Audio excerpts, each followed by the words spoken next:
اسرائیل کے وزیراعظم Benjamin Netanyahu نے ایرانی لوگوں سے خطاب کرتے ہوئے ایک ویڈیو پیغام جاری کیا۔ ایرانی اقتدار کی طاقت کمزور ہونے کا جشن مناتے ہوئے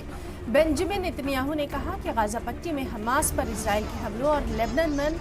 حزب اللہ نے ویسٹ ایشیا میں لگاتار کارروائی شروع کر دی ہے۔ امریکی نیشنل سیکیورٹی مشیر جیک سولیون نے کہا کہ اسرائیل کے وزیراعظم بنجمن نتنیاہو غزہ میں بندھکوں کی رہائی اور جنگ بندی کے ایک معاہدے پر بات چیت کرنے کے لیے تیار دکھائی دیے۔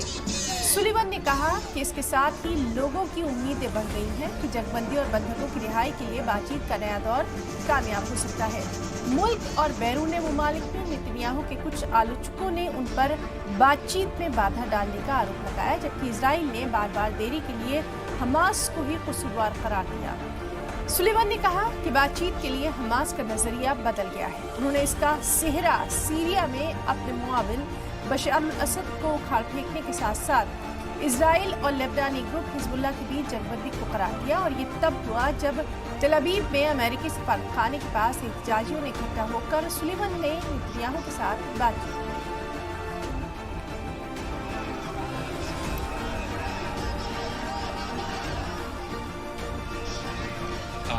To the conversations that unfolded yesterday, other than to say there was continuous communication, and we have been tracking the threat of Hezbollah attacks against Israel